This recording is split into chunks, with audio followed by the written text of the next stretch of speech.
청춘 하면 어떤 모습이 떠오르시나요? 설렘, 그리움, 아픔, 열정, 반항, 혁명 같은 것도 떠오르는데요. 여기 청춘 3부작이라 불리며 이 시대의 청춘의 자화상이라는 소설이 있습니다. 작가의 경험이 오롯이 녹아있는 소설에는 파산, 고시원, 콜센터 등 아르바이트가 등장합니다. 소설가 김희경이 그리는 청춘의 자화상입니다.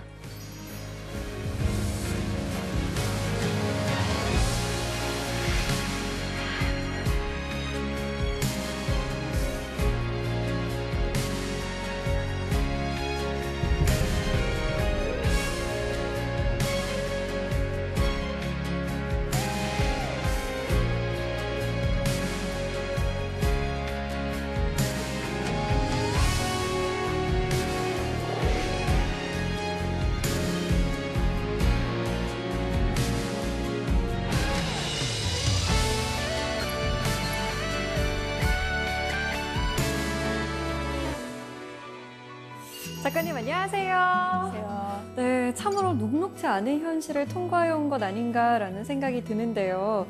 소설을 쓴다는 것이 그 힘든 시간을 버티게 해준 원동력이 되었나요? 예, 저의 경우에는 확실히 그랬습니다. 오늘 어떻게 경험이 소설이 되었는지 또 제가 경험하고 목격한 청춘이 어떤 것이었는지 말씀드리겠습니다. 네, 그러면 김희경 작가의 청춘과 오늘 만나보시죠. 오늘 강연 잘 부탁드립니다. 감사합니다.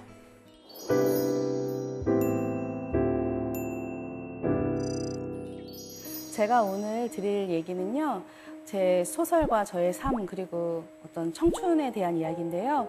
제가 세 권의 소설을 냈는데 그 청춘 3부작이라는 말을 많이 들었어요. 근데 저는 사실 제가 그 소설들을 쓰면서 청춘 3부작이라고 사람들이 말할 거라고 생각하진 못했어요. 왜냐하면 저의 청춘, 지나온 청춘들, 제가 청춘을 지나면서 아르바이트 하던 이야기, 또 빚에 시달리던 이야기를 썼는데 정작 지금 현재의 청춘들이 이거 내 이야기 같다. 그런 말을 많이 하더라고요. 학자금 빚에 시달리고 또 아르바이트 저임금 노동에 시달리는 이야기를 하면서요. 그래서 제가 내가 지나온 청춘과 지금 현재 청춘들이 크게 다르지 않구나.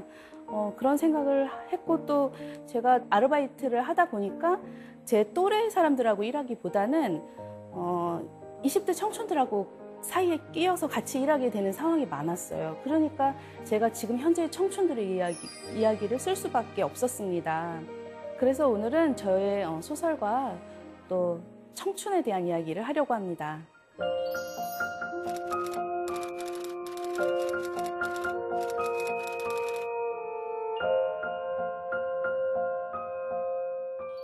저희 어머니가 제가 어릴 때 장사를 하셨습니다. 굉장히 규모가 점점 커졌어요. 근데 어느 날 좀 이상하다는 생각을 제가 했을 때쯤에 어떤 빚쟁이가 제가 다니는 학교로 찾아왔었어요. 그때 제가 17살이었거든요. 그때 저희 어머니가 가족들 이름으로 사채를 빌리면서 저희 가족들의 삶이 순식간에 이제 나락으로 떨어졌습니다. 아주 오래전 일인데 저는 어디 지하 같은데 엄마랑 같이 내려갔던 기억이 있어요. 그러면은 거기에 이렇게 사인을 하라고 해요. 그러면 그 앞에 있는 남자가 네가 갚는 돈이 아니다. 네 엄마 이름으로 네 엄마가 빌린 돈이니까 너하고 상관없는 돈이다. 이런 말을 했었어요.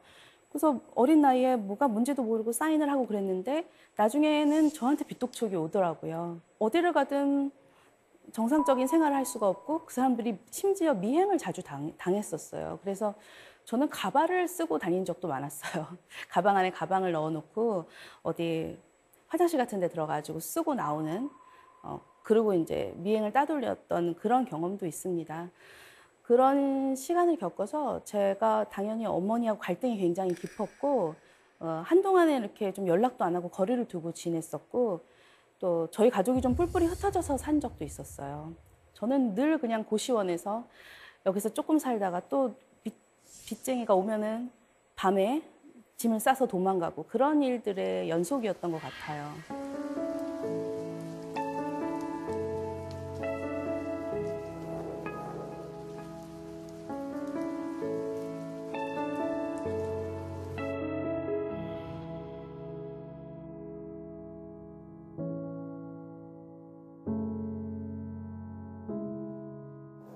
빚쟁이들이 정말 시도 때도 없이 찾아오다 보니까 당연히 정상적으로 진학할 수도 없고 저는 온갖 아르바이트를 전전했습니다. 카페 점원부터 해서 고시원 총무, 뭐 위장 손님 아르바이트, 뭐 역할 대행 아르바이트 굉장히 많이 했어요. 지금 기억에 남는 아르바이트는 제가 인간 CCTV 아르바이트라는 걸 했었어요. 그 당시에는 CCTV가 많지가 않아서 의자 위에 올라가서 이제 좀도둑을 잡아야 했어요, 제가. 목에 호루라기를 걸고 좀도둑이 보이면 세게 불어야 되는데 그게 안 나오는 거예요. 왜냐하면 좀도둑이 어린아이일 때도 있었거든요. 그리고 또 이제 하객대행 아르바이트를 참 많이 했는데 신부가 무슨 친구가 없다 그러더라고요. 학창 시절에 무슨 학교 폭력을 당해서. 그래서 좀 친한 친구인 것처럼 이렇게 행세를 해야 하는 그런 제가 이렇게 딱 갔는데 처음 보는 사이잖아요. 근데 이렇게 아는 것처럼 이렇게 반갑게 맞아주더라고요, 저를. 그래서 그런 그 일을 하면서는 아, 내가 친구가 없는 사람의 친구가 이렇게 반나절이라도 잠시 되어줄 수 있구나. 예, 그때는 일을 하면서 이렇게 가슴이 따뜻해지기도 했던 것 같아요. 또 뭐 어떤 뭐 이모 역할을 한 적도 한 번 있었어요. 아이가 이제 생일 파티 같은 거 할 때. 제가 그런 거 사실 이제 연기하는 분들이 많이 했던 건데 제가 저는 그렇게 누군가의 이모 역할, 뭐 하객 역할 이런 거 할 때는 다른 아르바이트보다는 좀 기분이 좋았던 것 같아요. 아, 내가 누군가한테 도움이 될 수 있구나. 예, 아주 잠시 연기를 하는 것인데도 그 사람하고 어떤 마음을 나누는 그런 느낌이 들었었던 것 같아요. 물론 그런 생각을 했어요. 굉장히 하객된 알바를 너무나 많이 고용을 해가지고 막 결혼식장에 미어 터진 그런 적이 있어요. 이렇게까지 해야 될까? 뭐 이렇게 몇 명만 해서 하는 게 아니라 야, 이 사람들을 고용하는데 돈이 도대체 얼마가 들었을까? 그랬던 적이 있어요. 너무 이거는 허세가 아닐까? 그래서 그날은 그 결혼식 자체가 저한테는 굉장히 하나의 거대한 연극 같다는 그런 느낌이 들었어요. 허무하다. 제가 정작 제 친구들의 결혼식은 몇 번 못 가봤는데 일면식도 없는 사람의 결혼식에 가서 이제 친구 역할을 많이 했던 그런 기억이 납니다. 근데 그렇게 고된 아르바이트를 마치고 집에 가면은 이렇게 문신을 한 덩치들이 제 방에 누워 있었어요. 빚 추심도 지금 사람들은 좀 상상하기 힘들 정도로 굉장히 심했던 것 같아요. 뭐 새벽에 문 두드리는 거는 기본인데 문을 정말 그 동네가 다 떠나가듯이 이렇게 두드리거든요. 그러면은 경찰을 불러도 뭐 그냥 개인의 일이다 이런 식으로 별로 해결을 해주지 않았던 저는 기억이 납니다. 제가 학교 다닐 때 저희 학교에 저를 찾아온 적이 있었는데 제가 중앙도서관으로 들어가니까 쫓아 들어오지 않는 거예요. 물론 이 출입증이 없어서 그랬던 것 같기도 한데 그 사람들이 도서관이라는 장소에 들어와서 이렇게 시끄럽게 하기는 좀 그래서 그랬던 것 같아요. 그래서 그 안에 들어가서 한 서너 시간 책 보면서 견디다가 그러면 좀 가는 것 같았어요. 그러면 나와서 다시 제 생활을 하고 그래서 제가 도서관하고 가까워지는데 빚쟁이들이 어떤 역할을 했던 것 같아요. 제가 어느 날인가부터는 도서관에 가서 폐강 시간까지 거기서 책을 보다가 집에 가게 됐어요. 처음에는 이제 뭐 도서관에서 드러 누워서 그냥 엎드려서 이렇게 잠을 자다가 이제 나중에는 책을 조금씩 꺼내서 보게 되고 그러면서 제가 이제 책에 빠져들게 됐습니다. 그러면서 소설에 빠져들었죠. 그리고 저는 방송통신대학교에 진학해서 학업을 이어갑니다.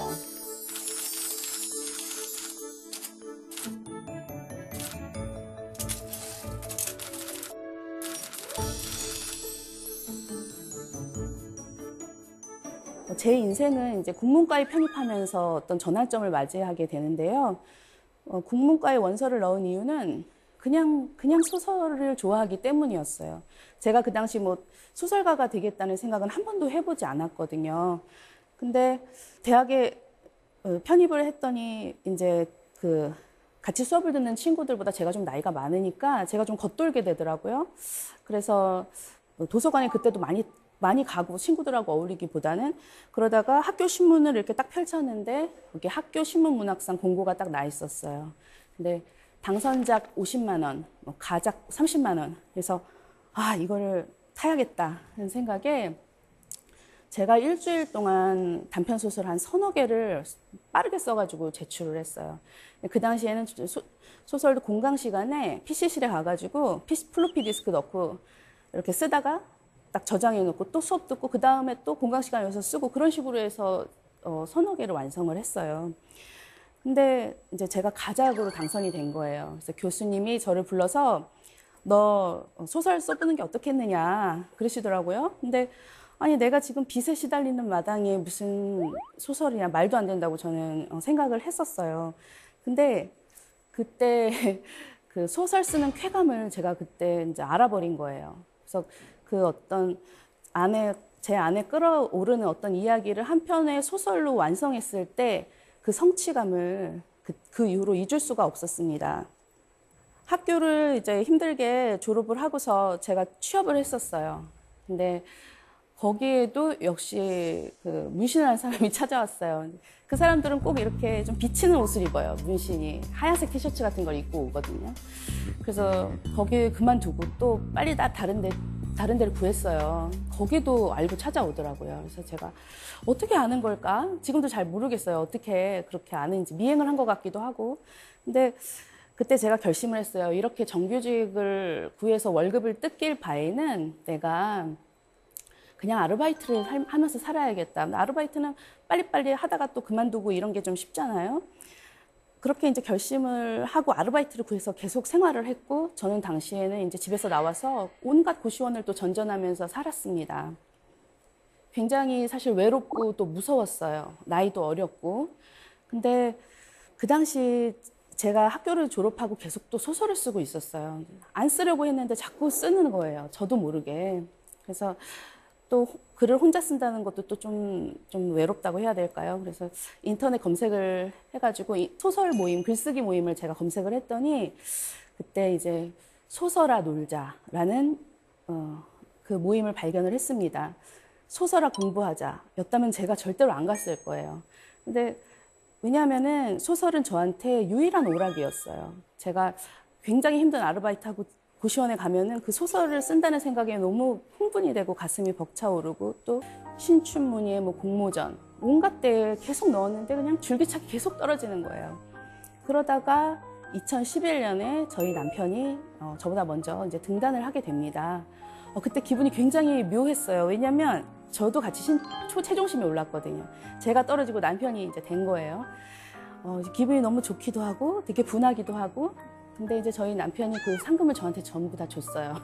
그래서 다시 기분이 좋아지고. 그때 이제 나도 이제 빨리 등단을 해야겠다. 제가 이렇게 생각을 했어요. 근데 이제 또 뭐를 쓰지? 그럴 때 어떤 이야기가 너무나 자연스럽게 막 흘러나오는 거예요. 빚과 아르바이트에 시달리는 여자 이야기. 남자친구와 같이 살면서도 빚 때문에 혼인신고를 하지 못하는 여자 이야기. 파산 면책을 받았는데도 누락된 채권 때문에 계속 빚독촉을 당하는 여자 이야기. 바로 저의 이야기였습니다. 저는 그 소설을 쓰면서 되게 많이 울었어요. 근데 그 소설을 완성해서 신춘문예에 응모를 했습니다. 2013년 12월 23일이었어요. 이제 크리스마스를 앞두고 있었고 저는 콜센터에서 일을 하고 있었습니다. 크리스마스 특수 때는 정말 전화가 계속 정말 비처럼 막 쏟아집니다. 옆에 사람들의 목소리 때문에 그 고객의 목소리가 들리지 않을 정도예요. 그러니까 굉장히 욕을 많이 먹어요. 그날 저는 진상 고객들한테 너무 욕을 많이 먹었는데 이렇게 말을 하더라고요. 평생 콜센터에서 일해라 이러고 끊는 사람이 있었어요. 그리고 바로 그 전주에 제가 어떤 블랙 컨슈머한테 너무 심하게 시달렸었어요.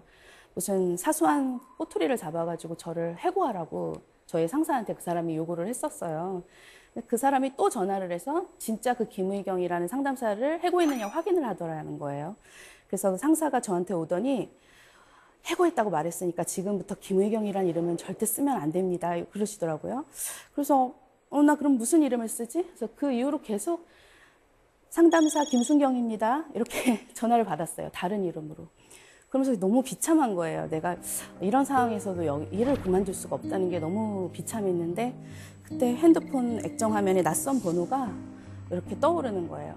왠지 뭔가 안 받을 수도 있잖아요. 근데 왠지 당선 통보일지도 모른다는 생각이 들어서 제가 건물 밖으로 이렇게 몸을 숨기고 나가야 돼요. 나가는 게 들키면은 못 나가거든요. 이렇게 몸을 숨기고 나가가지고 받았더니 누구 김의경 씨죠? 그래서 저는 무슨 신문의 기자입니다. 그때 막 네, 당선되셨습니다. 그러더라고요. 그래서 빨리 안 들어가면 또 혼나거든요. 그래서 막 눈물이 막 날락말락 하는데 계단으로 막 올라가가지고 또 이렇게 숙여가지고 그 센터 안에 화장실로 들어갔어요. 화장실 안에 있는 거가 화장실에 있으면 어쨌든 건물 밖으로 나간 건 아니니까 좀 덜 혼나거든요. 그래서 거기 지금 당장 나가 전화를 받으면 제가 전화를 정상적으로 못 받을 것 같았어요. 눈물이 나서.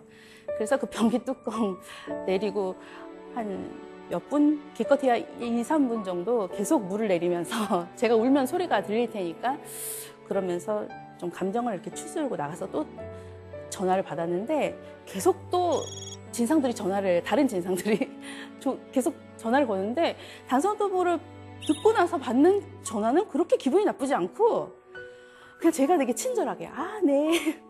막 욕을 해도 아, 네. 이러면서 받을 수가 있었어요. 그날 하루만큼은. 왜냐면 그때 또 상금이 그게 2천만 원이었어요. 나 이제 그만두겠다. 그만두고서 잠시라도 좀 쉬자 이제. 네, 그 생각에 되게 기뻤는데 정작 또 당장 못 그만뒀어요. 왜냐면 거기는 그만두기 몇 주 전에 말해야 월급을 다 줍니다. So here we are, we got another chance for life. It's what you want, I can see it in your eyes. You see so clear, it's coming into light. Go on, be wrong, 'cause tomorrow you'll be right. Don't sit around and talk it over, you're running out of time. Just face ahead, no going back now. 등단을 하면은 뭔가 큰 변화가 있을 거라 생각했는데 저희 부부의 생활이 정말 거의 변화가 없었어요. 여전히 뭐 생활이 어렵더라고요. 그러다 보니까 남편이 이제 뭔가 사업을 해보겠다고 대출을 좀 받아서 이런저런 일을 하다가 결국에 감당하지 못하고 개인회생 절차를 밟아야 하는 상황이 되었어요. 그때 너무너무 싫더라고요. 왜냐하면 저는 빚이라면 치가 떨리는 사람이라서 남편이 그런 빚이 있다는 것 자체가 너무 싫었어요. 그때 이제 저희 남편이 저한테 이렇게 말을 했어요. 나는 당분간 소설 쓰지 않고 정육점에서 일하면서 내가 빚을 변제하겠다. 그래서 당신은 글을 써라. 이렇게 말을 했어요. 나는 고기를 썰게. 의경 씨는 글을 써. 그때 이제 대략 한 5년 정도를 잡고 자기가 5년간 그렇게 하겠다고 하더라고요. 남편이 혼자서 그렇게 힘든 일을 하는 거를 사실 지켜보는 게 저는 너무 마음이 편치가 않더라고요. 사랑하는 사람의 희생을 통해서 어쨌든 제가 글을 쓴다는 것이 너무 마음이 아팠어요. 어쨌든 저는 남편이 정육점에서 고기를 써는 동안에 2번의 소설을 완성을 하게 됩니다. 그런 상황이다 보니까 당연히 이제 집을 맨날 반지하 집을 전전을 했어요.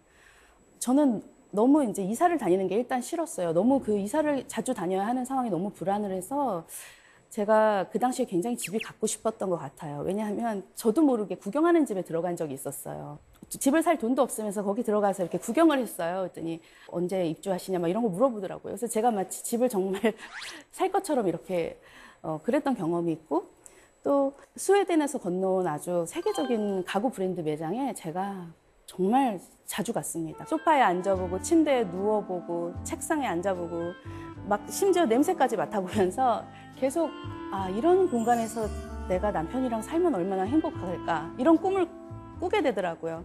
근데 거기에 가면은 저에 대한 꿈을 넘어서 이제 다른 사람들도 관찰을 하게 되는데 그 쇼룸에서 만났던 사람들이 실제로 제 소설에 막 등장하게 되는데요.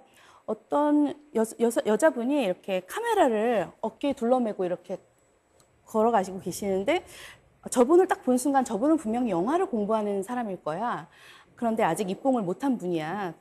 저분은 여기서 오늘 밤 자고 갈 것 같아. 그러면 소설이 막 흘러나오는 거예요. 그 소설 속엔 저와 남편의 이야기도 있는데요. 제가 사실 남편한테 같이 가자고 그랬더니 막 싫다고 그러더라고요. 나랑 같이 가서 거기 옷장 속에 숨어 있다가 우리 하룻밤만 자고 오자고 제가 그랬어요. 근데 남편이 안 된대요. 그래서 왜 안 되냐고 그랬더니 가택 침입죄라는 거예요. 그래서 거긴 집이 아니잖아. 제가 그랬더니 남편이 영업방해죄야 이러더라고요. 아니, 밤에 영업 안 하잖아. 저희가 실제로 그런 대화를 나눴었어요. 근데 그 당시에 제가 너무나 안정적인 보금자리를 갖고 싶었기 때문에 계속 그런 생각을 했고, 저는 그 매장에 맨날 왔다 갔다 하면서 어떤 집에 대한 소설들을 썼어요. 그리고 그 소설들이 묶여서 저희의 첫 소설집으로 출간이 되었습니다. 침실로 꾸민 쇼룸에 들어간 희영은 널찍한 침대에 걸터 앉았다. 침대의 가격을 확인하고 한숨을 내쉰 뒤 침대 옆의 옷장으로 다가가 옷장 문을 열었다. 태환이 희영 옆으로 다가와 말했다. 옷장 사고 싶어? 우리 오늘 이 안에 숨어 있다가 자고 갈까? 이런 데서 하루만 살아보고 싶어. 매사 진지한 태환의 얼굴이 더욱 심각해졌다. 경찰서 가고 싶어? 희영이 천진한 척 눈을 크게 뜨며 말했다. 경찰서? 뭘로 잡아가는데? 영업방해죄? 희영이 여유롭게 웃으며 말했다. 밤에는 영업 안 하잖아. 태아는 골똘히 생각하다가 말했다. 가택침입죄? 희영이 뒤를 길게 끌며 말했다. 여긴 집이 아니잖아. 그래도 안 돼. 희영은 장난으로 한 말인데 태아는 표정이 심각했다.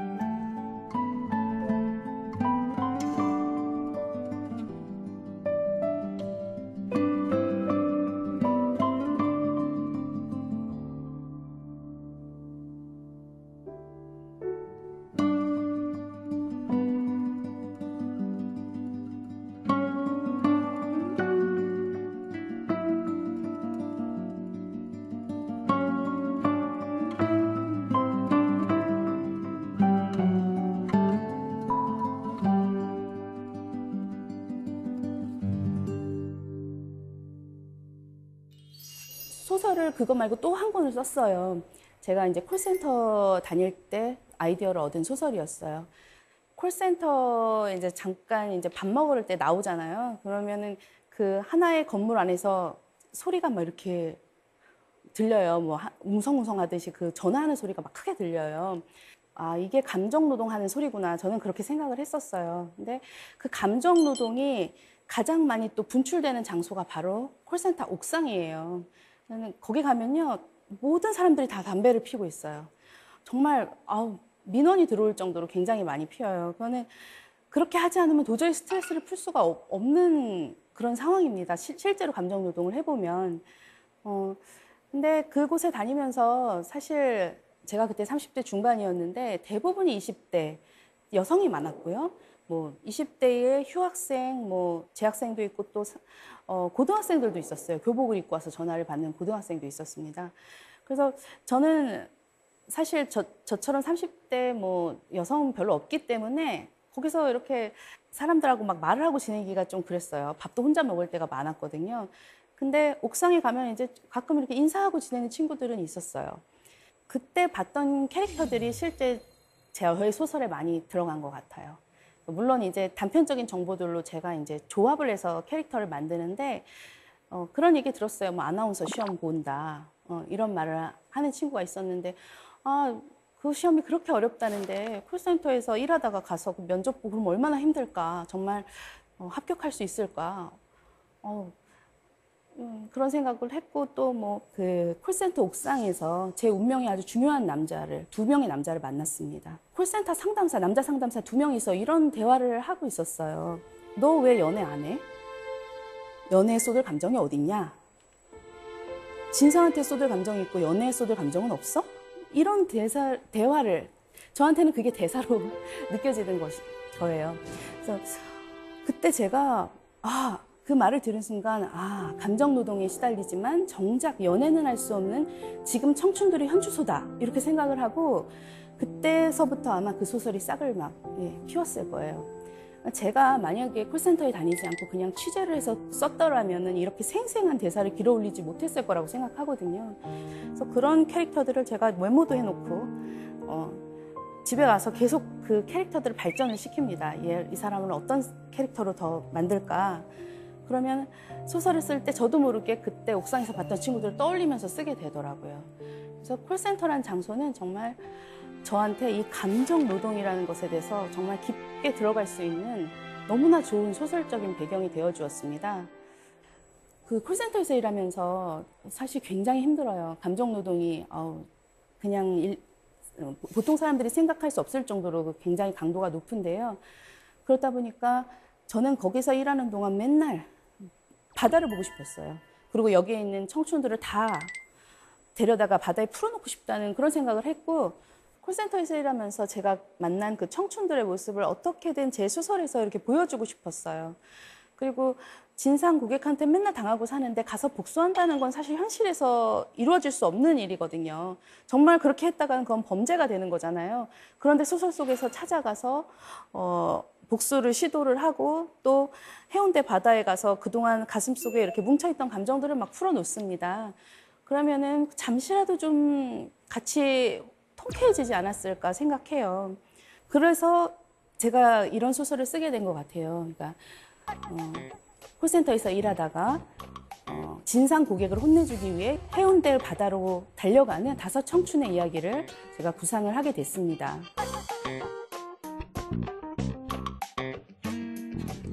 그러고 보니 계획도 제대로 짜지 않고 왔다. 말 그대로 당한 만큼 내키는 대로 갚아준다면 범죄자가 될 것이다. 콜센터에 전화를 걸어온 고객을 찾아가 행패를 부린 청년들에 대한 이야기가 9시 뉴스에 나올지도 모를 일이었다. 동민이 엄지와 중지를 부딪혀 딱 소리를 내며 말했다. 진상짓을 해주고 오면 어떨까? 진상짓? 핸드폰 가입하러 왔다고 하고 온갖 진상 떠는 거야. 눈에는 눈, 이에는 이. 시연이 담배 연기를 뱉으며 말했다. 근데 어떻게 하면 자연스럽게 진상을 떨 수 있지? 진상 떠는데 정석이 있냐? 그냥 하고 싶은 대로 하면 되지. 무조건 우기기. 시연은 웃으면서도 동민의 말에 동의했다. 진상들은 모두 각기 다른 이유로 진상을 떨었다. 억지는 기본이었다. 작은 빌미를 잡아 폭언을 하고 일자리를 잃게 만들겠다고 협박했다. 평생 그 일이나 하라고 비아냥거렸다. 그래도 상담사는 진상에게 고개를 숙여야 했다.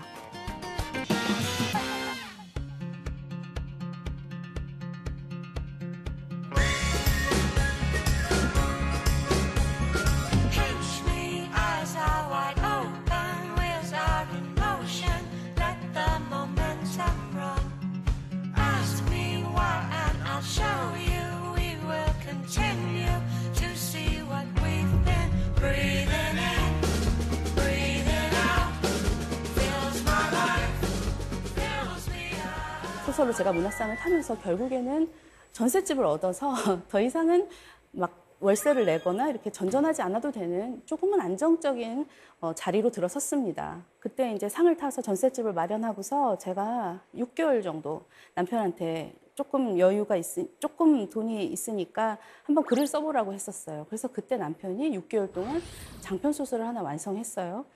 그리고 나서 또 다시 지금은 물류창고에서 일을 하고 있어요. 정말 노동을 딱 끝내고 우아하게 어디 쇼룸에 앉아서 그런 장소에 앉아서 글을 쓴다는 것은 사실 현실에서는 불가능한 일이라는 생각이 들었어요. 정말 한정된 시간 안에 누군가는 열심히 일을 해야만 다른 한쪽이 쓸 수 있더라고요. 근데 저는 그렇게라도 서로 번갈아 가면서 쓸 수 있는 것은 정말 다행이라는 생각이 들고 그렇게라도 해서 멈추지 않고 계속 쓸 수 있다면 이건 해볼 만하다는 생각이 들었어요. 그래서 제가 최근에 이제 남편이 또 한동안은 글을 못 써서 물어봤어요. 이제 글 안 쓸 거야? 근데 남편이 이러는 거예요. 아니, 내 머릿속에 소설이 28개가 있어. 그러는 거예요. 그래서 저는 너무 행복하더라고요. 내가 앞으로 28권의 소설을 출간할 사람의 아내라는 것이 저는 너무나 행복했습니다. 언젠가는 남편의 이야기도 세상 밖으로 나올 거라고 생각합니다. 그리고 이제 저희 남편이 최근에 7월에 그 개인회생 변제 계획을 모두 수행해서 면책을 받았습니다. 그때 부부가 축배를 들었죠. 그래서 지금은 어쨌든 둘 다 빚이 없는 상태예요. 그리고 이제 신용카드를 하나 발급을 받았어요, 남편이. 그래서 제가 그 신용카드를 보면서 야,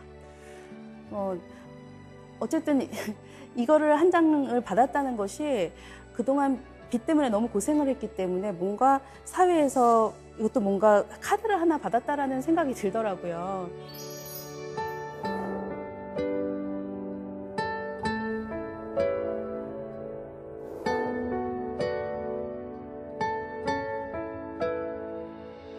제 소설들, 지금까지 제가 쓴 소설들 돌아보면 대부분 저의 버거운 현실에서 소재를 가져온 경우가 많았어요. 막상 그 시간을 지날 때는 너무 힘드니까 이것이 언젠가는 소설이 될 것이다, 이런 생각을 사실 못 했거든요. 그냥 콜센터 다닐 때도 너무 빨리 막 그만두고 싶었어요. 맨날. 근데 아무리 비루한 현실도 결국에는 제 소설의 소재가 되어주더라고요. 저는 아르바이트 하면서 만난 사람들한테서 굉장히 글감을 많이 얻었고, 또 제 주변 사람들, 특히 이제 가족에게서도 글감을 많이 얻고 있습니다.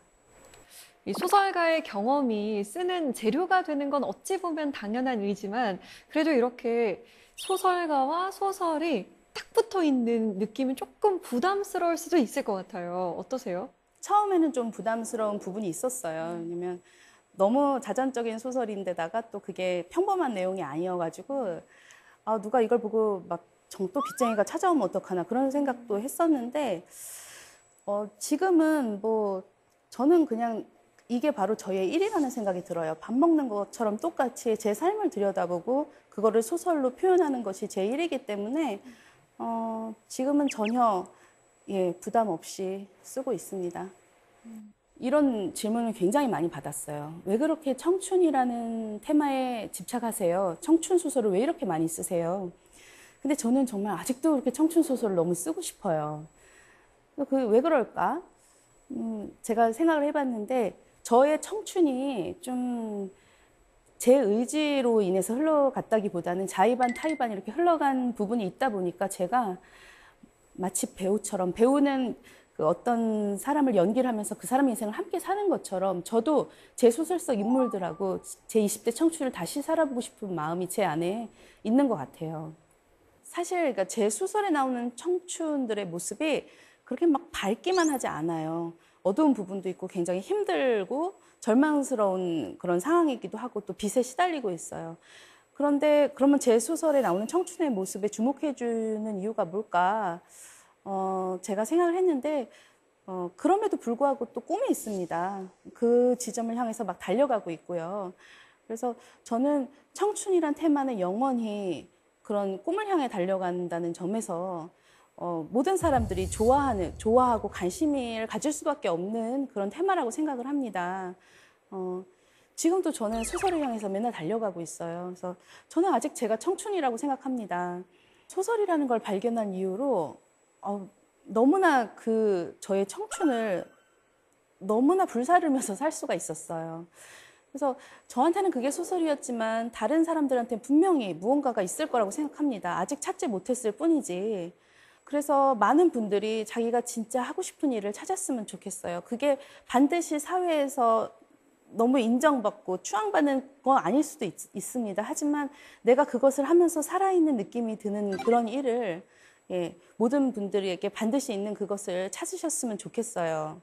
사실 뭐 청춘을 위로하는 말을 한번 해주세요. 그런 말을 되게 많이 들었는데 솔직히 뭐라고 위로해야 될지 솔직히 모르겠더라고요. 왜냐하면 제 인생 너무 힘들었고 나 이렇게 살았다, 이렇게 살아라 이런 말을 하는 건 너무나 말이 안 되는 것 같고 그런 말을 하는 저도 너무 좀 민망하다고 할까요?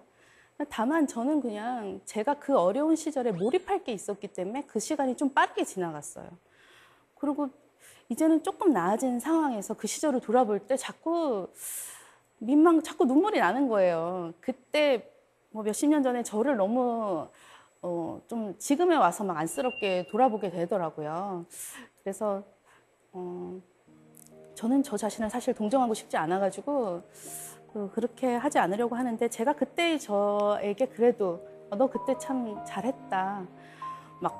막 너무 예를 들어서 그런 상황에서 맨날 술 마시고 어디 도망가지 않고 그래도 그 상황에서 네가 좋아하는 걸 찾아서 네가 열심히 했으니까 제가 그때의 저에게 그때의 저를 제가 만날 수 있다면 너 잘했다 이렇게 얘기하고 싶어요.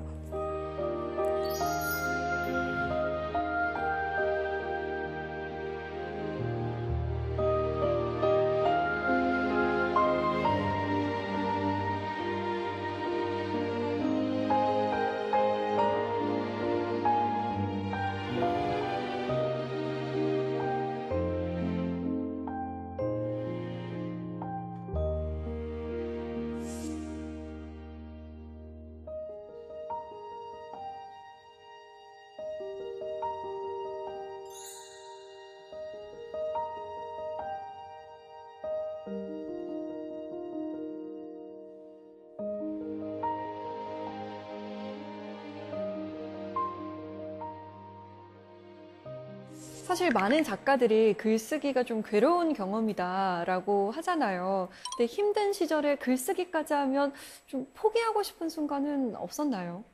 솔직히 포기하고 싶다고까지 생각은 왜 안 했냐면 제가 그나마 방해받지 않고 할 수 있는 일이었어요. 그게 제 골방에서 하는데 아무도 방해할 수 없어서 했던 일이었거든요. 그래서 정말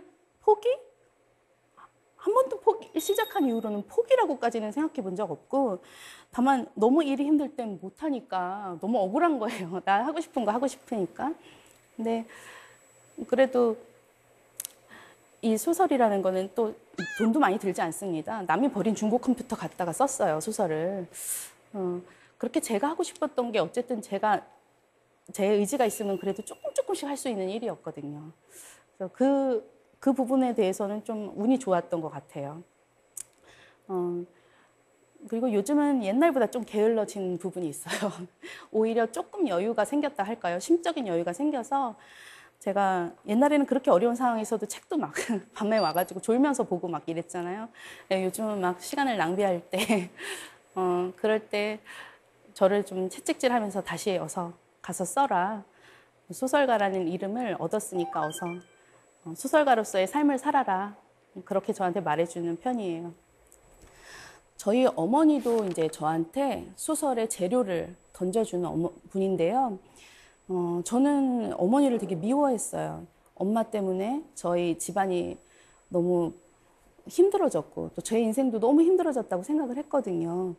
근데 저는 저희 어머니를 통해서 이 사회를 좀 더 깊이 들여다보게 된 것 같아요. 제가 지금 쓰고 있는 소설이 70대 여성에 대한 소설인데요. 70대인데도 불구하고 노후 대비가 전혀 돼 있지 않아서 고된 노동을 하는, 그러니까 아파트 헬스장 안에서 미화원으로 일하는 어떤 여성의 이야기입니다. 이 여성은 일을 하다가 허리골절을 입게 돼요. 그래서 산재로 인정을 받아서 잠시 쉬게 됩니다. 평생 고된 노동을 하다가 이제 다치고서야 쉬게 된 거예요. 근데 저희 어머니가 실제로 아파트 헬스장 미화원으로 일을 하다 허리골절을 입으셨어요. 그때 제가 간병을 하면서 지금 그 소설을 구상을 하게 됐어요. 그러니까 저는 제 어머니한테 이런 일이 없었으면 제가 그런 소설을 썼을 것 같지는 않거든요. 그래서 어머니가 저한테 물론 빚도 물려주셨지만 저한테 글감을 던져주시는 그런 존재입니다. 그런 점에서 저는 정말 행복한 사람인 것 같아요. 저는 제 삶에서 너무나 풍부한 소설의 재료를 얻고 있고 지금도 쓸 게 너무 많은 거예요. 저는 소설가이기 때문에 행복할 수 있었다고 생각을 해요. 왜냐하면 저는 쓸 게 없는 소설가처럼 불행한 존재는 없을 거라고 생각하거든요. 저는 현실을 기록하는 사람이 되고 싶습니다. 소설가로서 지금 이곳의 이야기를 하고 싶어요. 100년, 1000년 뒤에 누군가 제 소설을 읽는다면 21세기에 한국 사람들이 이렇게 살았구나. 그렇게 생각한다면 저는 기분이 되게 좋을 것 같아요. 그래서 저는 지금도 늘 제 주변인들과 제 삶을 돋보기로 들여다보고 있습니다. 또 이런 질문을 받은 적이 있어요. 어떻게 그렇게 그런 힘든 시기를 견디셨습니까? 그러니까 소설이라는 것을 제가 찾기 전에 저는 현실이 악몽 같았어요. 저는 아침에 딱 일어나면은 어떤 생각이 들었냐면, 아, 오늘 또 나가서 하루 종일 일을 해야 되는구나. 이게 너무 끔찍하게 느껴졌어요. 근데 그 일을 해서 또 그 돈으로 내가 취하는 게 아니라 빚을 갚아야 되고, 그런 게 너무 무섭고, 이런 끔찍한 현실이 제 평생 계속될지도 모른다는 생각에 너무 소름이 끼치고, 아침에 이렇게 식은땀 흘리면서 깨어나는 적이 많았어요. 또, 가위에 눌린 적도 굉장히 많았거든요. 근데 제가 소설을 내가 쓸 수 있다는 걸 알게 된 이후로 제 인생에 무슨 한 줄기 빛이 이렇게 새어 들어오는 그런 느낌을 받았어요. 왜 그랬냐면, 아, 이 소설이라는 것이 나한테 어떤 사회적인 이름을 줄 수도 있겠구나. 그런 생각을 하게 된 거예요. 그 사회적인 이름이라는 것은 아르바이트를 하면서 뭐 빚에 쫓겨서 살 때는 어떤 생각이 들었냐면은 내가 이 세상에 존재하지 않는 사람이라는 그런 생각이 자꾸 들었어요. 뭔가 무슨 주민등록이 있지만 마치 나는 그런 명부에서 없어진 사람이라는 그런 느낌을 자주 받았었거든요. 그래서 콜센터에서 그 진상 고객이 저를 해고하라고 하고 저의 이름을 쓰지 말라고 했을 때, 아, 내가 사회로부터 허락받은 아주 최소한의 이름마저 빼앗겼다는 그런 생각이 들어서 너무 절망적이었고, 내가 어떤 한 분야에서 경력을 쌓을 수 없다는 게 되게 무서웠어요. 그거는 계속 저임금 노동을 해야 된다는 뜻이잖아요. 근데 제가 뭐 글쓰기 모임에 나가서 글 좋다 이런 얘기를 들으면, 아, 내가 어쩌면 소설가라는 사회적인 이름을 얻을 수 있겠구나 이런 생각을 하면서 막 굉장히 희망이 부풀어 오르는 거예요. 저는 책을 출간하고서 소설가 김의경, 작가 김의경 이런 말을 듣는 게 지금도 너무나 좋아요. 그래서 제가 엊그제 명함을 만들었는데 김의경 소설가 이렇게 박아 넣었었는데 저는 너무나 행복하더라고요.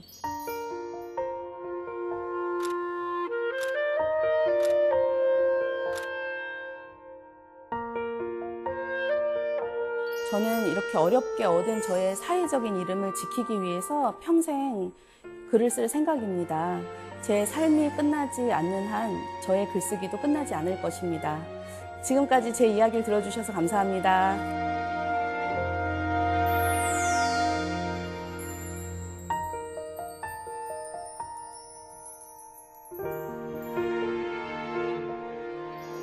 네, 작가님 강연 잘 들었습니다. 저희가 책을 읽으면서도 인물들이 정말 꿋꿋하다라는 생각이 들더라고요. 특히 이 소설을 쓰기 위해서 어떻게든 노력하는 그 소설가 부부의 전투에는 참 눈물겹기도 하고 애틋하기도 하고 그렇더라고요. 그 소설 속 인물들처럼 앞으로도 계속 열심히 쓰겠습니다. 기대해 보겠습니다. 자, 그럼 사색의 공동체에서 미리 질문을 보내주셨는데요. 한번 볼까요? 네, 허경진 씨의 질문입니다. 20대 취업 준비생입니다. 취업 생각이 막막해서 힘내자는 이야기가 많은 책을 종종 읽는데요. 작가님이 20대에 읽은 책 중에 읽고 힘든 책이 있다면 무엇이 있을까요? 자, 작가님을 힘나게 했던 책이 어떤 책이었을까요? 저는 세상의 모든 딸들이라는 책을 제가 되게 좋아했어요. 물론 10대 때도 읽고 20대 때도 여러 번 반복해서 읽었는데 구석기 시대를 배경으로 아주 강인하고 꿋꿋하게 살아가는 여성의 이야기인데요. 지금 읽어도 너무 재밌게 읽으실 수 있을 것 같아요. 그 책의 어떤 점에서 그렇게 힘을 얻으셨어요? 아니, 구석기 시대인데 네. 지금하고 별로 그렇게 다르지가 않은 거예요. 여성이 지금처럼 뭐 법이 있고 뭐 제도가 있고 이렇지 않은데 사회에서 뭐 엄마로서 딸로서 살아가는 그 모습이 지금하고 크게 다르지 않거든요. 그래서 그 10대 때도 읽고 20대 때도 여러 번 읽었던 책인데 그 책 추천드리고 싶어요.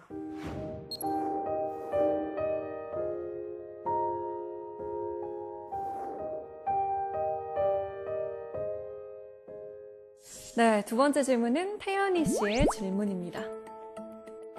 콜센터에서 일하셨다고 들었습니다. 콜센터 직원에게 진상을 부리는 그런 진상 고객에게 한 말씀 해주실 수 있을까요? 그리고 그 진상 고객을 퇴치하는 노하우 이런 것도 있으면 좀 알려주세요. 진상 퇴치법 따로 있나요? 진상 퇴치법 딱히 그냥 저는 정말 지금도 그걸 잘 모르겠어요. 사실 퇴치법이 없어요. 그냥 계속 미안합니다, 죄송합니다. 저는 그 말을 하는 것 말고는 솔직히 모르겠어요. 그 사람들이 너무 자존감이 낮아진 상태에 계신 분들이기 때문에 상담사는 계속 그분이 화가 가라앉을 때까지 계속 사과하는 방법밖에 없었습니다. 다만 제가 너무 아쉬웠던 것은 그분들도 대부분 서비스직에 종사하는 사람, 심지어 콜센터 상담사를 일했던 사람들이 많다고 해요. 그러면은 같은 처지에 있는 사람들끼리 서로 괴롭히고 그런 상황이잖아요. 네. 그게 굉장히 가슴 아팠을 뿐입니다. 거기 다니면서는 하지 못한 말을 하고 싶어요. 어떤 말인가요? 너 그렇게 살지 마. 세상에 네 그 화 다 들어줘야 될 사람 이 세상에 없어. 거울 보고 너한테나 해라. 제가 방금 들었는데 왠지 속이 시원한데요. 아마 그분은 이 방송을 보신다면 나한테 하는 말인가? 라고 생각이 드실 거라고 생각이 듭니다. 자, 오늘 김희경 작가의 이야기를 쭉 들어봤는데요. 앞으로 나도 나의 삶을 좀 더 면밀하게 살펴봐야겠다라는 생각과 함께 좀 더 꿋꿋하게 잘 살아봐야겠다라는 생각도 들더라고요. 오늘 귀한 이야기 나눠주셔서 감사합니다. 감사합니다.